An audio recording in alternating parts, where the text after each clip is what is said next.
Hey everybody, Big E here. Today we're going to do a video on replacing T.P.S sensor, throttle position sensor, not the tire pressure sensor. Shout out to Terrence who pointed that out. To clarify, it's not the tire pressure sensor, it's the throttle position sensor. That's what we're going to be replacing today. So it's pretty straightforward, but figure, maybe that can just check it out and maybe help you out if you have an issue where if at some point during when you're opening the throttle that the car wants to stumble, and you looked at mass airflow sensors and you looked at vacuum leaks and you looked at other things in your tune, and a lot of time it'll be when you come to idle. You can check a throttle position sensor with an ohm meter. You might have to rig something up to get on those. Now this one has 3 pins. And I tried to check it with the ohm meter and it was a real pain. I really couldn't check it. But a throttle position sensor is really nothing more than a resistor. That's all it really is. It's just a glamorized resistor. So what it is as you open your throttle on your car, okay, as it goes to wide open throttle, obviously the resistance, the reading is going to change. Usually the value goes up. Okay, so as the resistance goes up, that tells the computer, gives the computer a signal, the ECM a signal. Lets the ECM know, hey, I need to throw more fuel in, change the pulse width on the injectors, I need to advance the timing. Basically, it just tells the engine what it needs to do for the, where the throttle is and what it needs to do to make sure the right air-fuel mixture is achieved for efficient burning of the fuel in the engine. So what ends up happening is lots of times from cruising, or if you're at the same speed for a while, an open will happen in that throttle position sensor in your resistor. And when it has an open and you check it with your ohm meter, it'll come up as an OL, or overload. Okay, so it's an infinite resistance there because it's an open.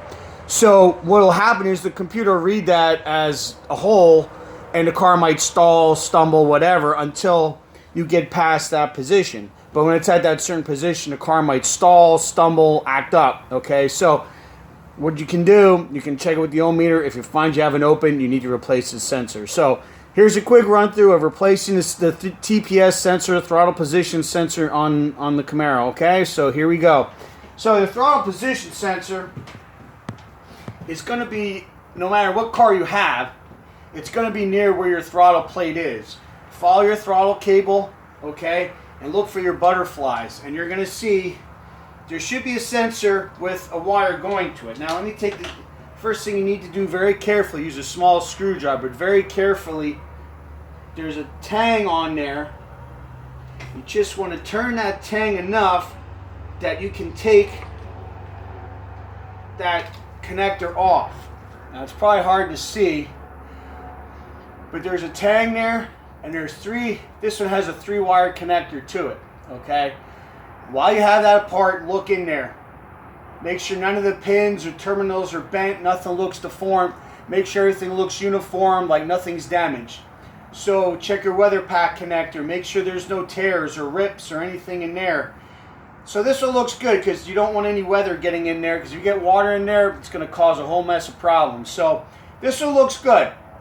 So the actual harness, the connector coming off your main harness, looks good. So the next thing we're going to do is we're going to actually take the T.P.S sensor off of the throttle body. So in this particular case, we're going to need a torque spit on a 1/4-inch ratchet. So what we're going to do is just bear with me, and we're going to run these out. It's only like 2. I've seen them 3. Use 3 like screw bolts.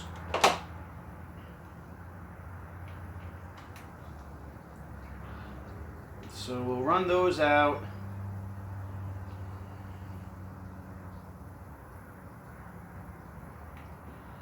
And also, you don't need to disconnect your battery to do this. A lot of stuff where it has current or voltage going to it, it's a good idea to disconnect the battery. But in this case, it's a resistor. There's no real power going to it, so just by disconnecting the connector you should be fine. Like I said, it's nothing more than a glamorized resistor, so we'll be okay with not disconnecting the battery. So having a little bit of an issue here. Alright, so now we have the throttle position sensor off the car. So I'm going to show you here. Here's the back side of the sensor, okay? So basically you see there's like a tang in there. That's where it locks in, and as you can see, as it turns, you can feel there's a spring in there. And that it could be a spring, bimetal spring, whatever. But as that turns, it changes the value that it's sending to the ECM. So like I said, so the ECM knows how much fuel to send and how much spark advance it needs to adjust for. So that's what that sensor does. Now, we got here, our fine folks at the auto parts store happen to have one. I had to order it, but that's the new one. Set your parts side by side, make sure they match. So, what I'm going to do now is make sure you orientate. Remember when you take it apart, where that connector is. Okay, so you can orientate the new sensor in the correct position.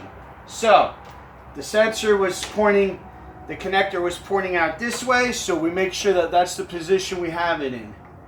So, we go ahead, you might have to wiggle it a little bit. Wiggle it just a, never mind. To get it so it goes into place. And then kind of gotta, when you have it there, it's kind of a,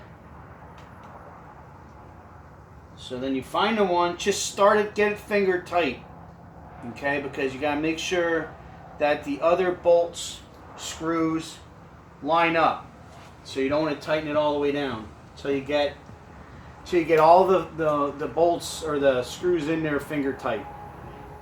So lucky for this, it's only 2 of them. So I'm going to go ahead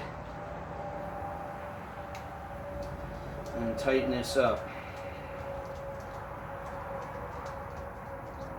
Now, like I said, the problem I was having before with this particular vehicle was I was coming out of the burnout box, and when you come out, you're completely throttle closed, and what would happen, the car would either stumble or stall.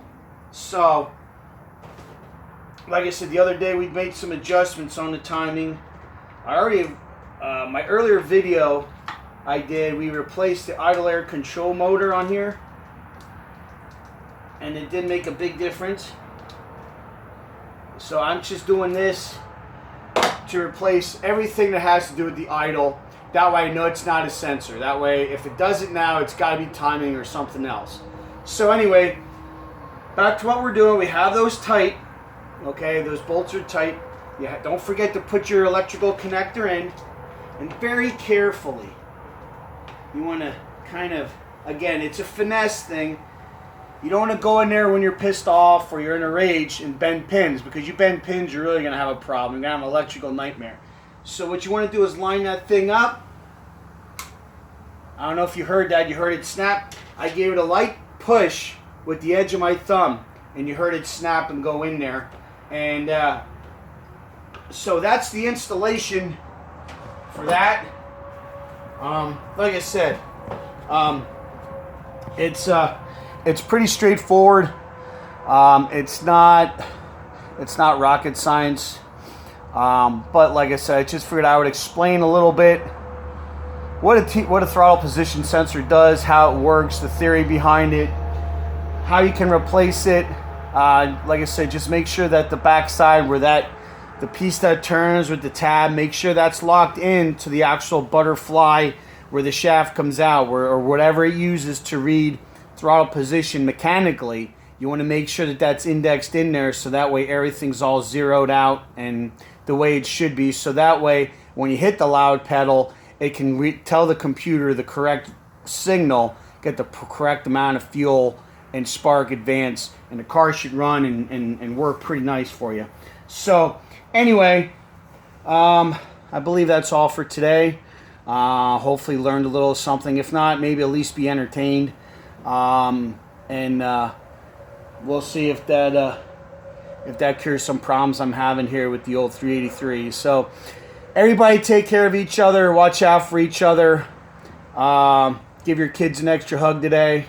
And we will see what if maybe we get some other stuff we have ordered that I can give you some more videos later this week. I have some welding and other stuff coming up. So stay tuned for that. Please like and subscribe my channel. You can also check me out on Facebook, Big E's Drag Specialties. Check that out. You can follow me on Instagram at EricSnyder26. Or if you have any other suggestions, questions, comments, you can email me at ericsnyder802@gmail.com. And again, thanks for watching. Thank you to all my subscribers. I appreciate it. And everybody take care, all right? We'll see ya. Bye-bye now.